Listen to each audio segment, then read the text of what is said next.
के बजाज नगर क्षेत्र से एक बेहद दर्दनाक खबर सामने आ रही है, जहां रफ्तार के जुनून ने दो उभरते हुए कबड्डी खिलाड़ियों की जान ले ली है। एक जोरदार टक्कर और खेल के मैदान पर दम दिखाने वाले दो युवाओं की जिंदगी का सफर हमेशा के लिए थम गया। प्रत्यक्षदर्शियों के मुताबिक एक जीटी बुलेट बाइक पर सवार दो युवक सिग्नल तोड़ते हुए बेहद तेज गति से जा रहे थे। चौराहे पर लाल सिग्नल पार करते समय बाइक ने पैदल जा रही एक युवती को टक्कर मार दी। इस टक्कर के बाद बाइक सवार अपना नियंत्रण खो बैठे। अनियंत्रित बाइक सड़क किनारे लगे करीब 10 लोखंडी खंभों से जा टकराई। टक्कर इतनी जबरदस्त थी कि मजबूत लोहे के खंभे भी मुड़ गए। इस हादसे में जान गंवाने वाले युवकों की पहचान युग विशाल चंकापुरे और रुद्र शशिकांत सोमकुंवर के रूप में हुई है। बताया जा रहा है कि दोनों ही बेहतरीन कबड्डी खिलाड़ी थे। इस घटना में पैदल चल रही युवती को भी चोटें आई है, हालांकि उसकी हालत खतरे से बाहर बताई जा रही है। घटना की सूचना मिलते ही बजाज नगर पुलिस मौके पर पहुंची।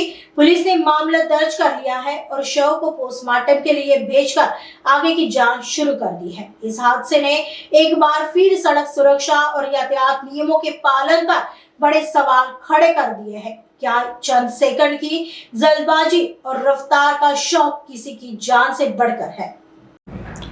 काल रात्री दिनांक 16/2/2025 पावणे 10 ते 10 वाजताच्या दरम्यान एक बाईक अपघात झालेला आहे।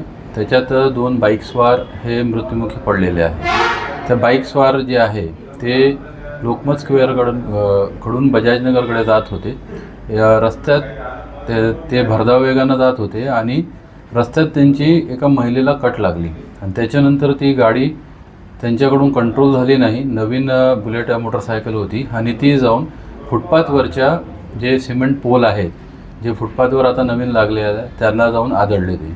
त्याच्यात पोलांचं पण नुकसान झालं आणि त्यानंतर ते जे आहे दोन्ही बाईक्सवर जे आहे त्यापैकी एक जागीच मृत्युमुखी पावला आणि एक हॉस्पिटलला नेल्यानंतर मृत्युमुखी पावला। मरणाऱ्यांचं नाव आहे युग विशाल चंकापुरे वय 19 वर्षे, दुसरा रुद्र शशिकांत सोमकुंवर वय 19 वर्षे, दोन्ही राहणार काचीपुरा रामदासपेठचे हे नागरिक आहेत।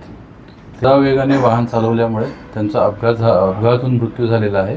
त्याच्यात आम्ही अपराध क्रमांक 108/26 कलम 281-106 PNS प्रमाणे गुन्हा दाखल केलेला आहे। प्राथमिक माहिती अशी आहे की युवक हे कबड्डीचे प्लेयर होते आणि वाहन हे बुलेट होती, रॉयल एनफील्डची बुलेट, नवीनच बुलेट होती कारण त्या बुलेटवर नंबर पण नव्हता। आम्हाला तिथे एक साक्षीदार भेटला, त्याने सांगितलं की एका लेडीजला त्यांनी कट मारला, ते स्पीडमध्ये होते आणि त्यानंतर ती गाडी कंट्रोल झाली नाही आणि ते बारला जाऊन आदळले। ते लेडीचा शोध घेणं सुरू आहे। तिचं बयान झाल्यास आपण तसं आम्ही तुम्हाला कळवतो तसं।